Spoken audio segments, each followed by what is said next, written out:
10 Fairy Tale Gods. There was once a man named Helen. Strange sounding name for a man, isn't it? He was not a Semite and not a Hamite. He was an Aryan. He had a great many children and children's children, and they called themselves Hellenes. They lived in a little scrap of a country that juts out into the Mediterranean Sea, and they called their land Hellas. I once upset a bottle of ink on my desk, and the ink ran out into a wriggly spot that looked exactly as Hellas does on the map. Though Hellas is hardly any bigger than one of our states, its history is more famous than that of any other country of its size in the world. We call Hellas, Greece, and the people who lived there, Greeks. About the same time the Jews were leaving Egypt, about the time when people were beginning to use iron instead of bronze, that is, about 1300 BC. We first begin to hear of Hellas and the Hellenes, of Greece and the Greeks. The Greeks believed in many gods, not in one god as we do and as the Jews did, and their gods were more like people in fairy tales than like divine beings. Many beautiful statues have been made of the different gods, and poems and stories have been written about them. There were 12, just a dozen, chief gods. They were supposed to live on Mount Olympus, which was the highest mountain in Greece. These gods were not always good, but often quarreled and cheated and did even worse things. The gods lived on a kind of food that was much more delicious than what we eat. It was called nectar and ambrosia, and the Greeks thought it made those who ate it immortal. That is, so that they would never die. Let me introduce you to the family of the gods. I know you will be pleased to meet them. Most of them have two names. Jupiter or Zeus is the father of the gods and the king who rules over all human beings. He sits on a throne and holds a zigzag flash of lightning called a thunderbolt in his hand. An eagle, the king of birds, is usually by his side. Juno or Hera is his wife and therefore queen. She carries a scepter, and her pet bird, the peacock, is often with her. Neptune or Poseidon is one of the brothers of Jupiter. He rules over the sea. He rides in a chariot drawn by seahorses and carries in his hand a trident, which looks like a pitchfork with 3 points.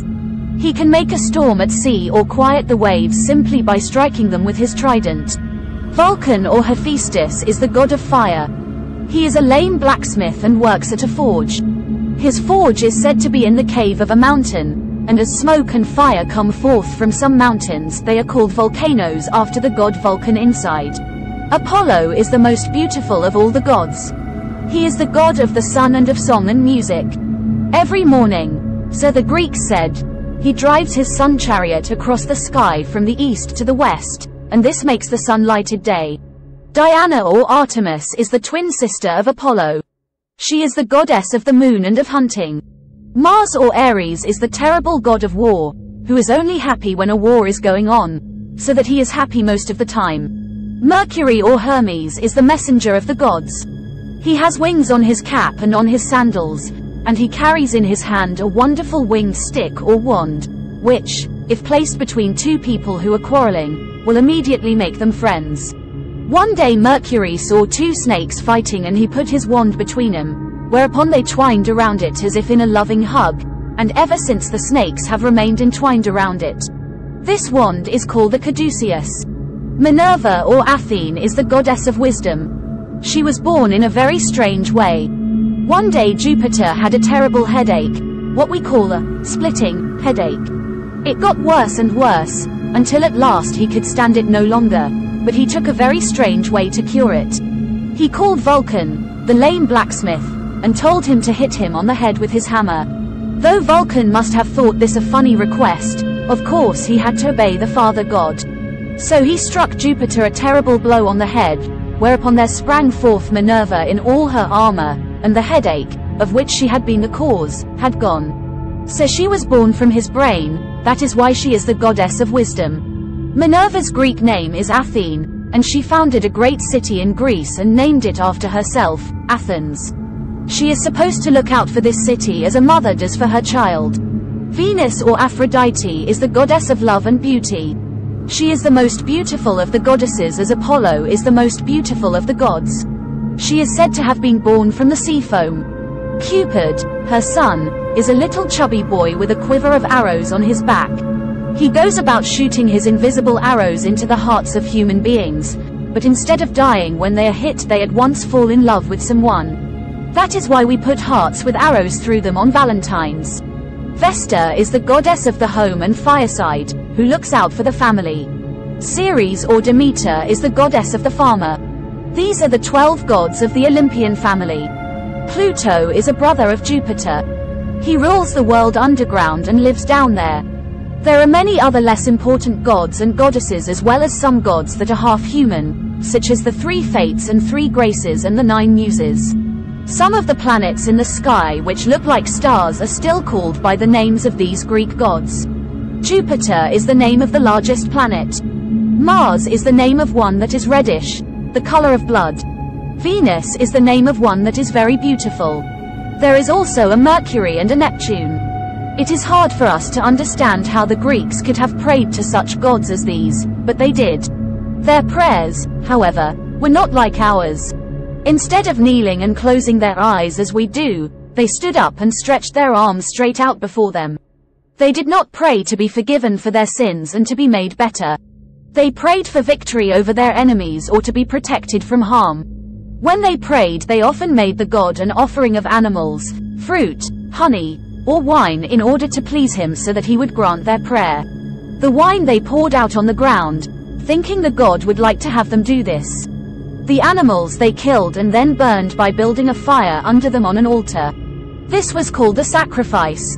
Their idea seemed to be that even though the gods could not eat the meat of the animals nor drink the wine themselves, they liked to have something given up for them. And so even today we say a person makes a sacrifice when he gives up something for another. When the Greeks were sacrificing, they usually looked for some sign from the god to see whether he was pleased or not with the sacrifice and whether he would answer their prayer and do what they asked him or not. A flock of birds flying overhead, a flash of lightning, or any unusual happening they thought was a sign which meant something. Such signs were called omens. Some omens were good and showed that the god would do what he was asked, and some omens were bad and showed he would not. Omens were very much like some of the signs that people believe in even today when they say it is a good sign or good luck if you see the new moon over the right shoulder, or a bad sign or bad luck if you spill the salt. Not so very far from Athens is a mountain called Mount Parnassus. On the side of Mount Parnassus was a town called Delphi.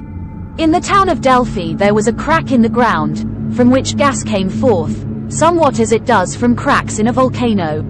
This gas was supposed to be the breath of the god Apollo, and there was a woman priest called a priestess who sat on a 3-legged stool or tripod over the cracks so as to breathe the gas. She would become delirious, as some people do when they are sick with fever and we say they are out of their heads, and when people asked her questions she would mutter strange things and a priest would tell what she meant. This place was called the Delphic Oracle, and people would go long distances to ask the oracle questions, for they thought Apollo was answering them. The Greeks went to the oracle whenever they wanted to know what to do or what was going to happen, and they firmly believed in what the oracle told them. Usually, however, the answers of the oracle were like a riddle, so that they could be understood in more than one way. For instance, a king who was about to go to war with another king asked the oracle who would win. The oracle replied, "A great kingdom will fall." What do you suppose the oracle meant? Such an answer, which you can understand in 2 or 3 ways, is still called oracular.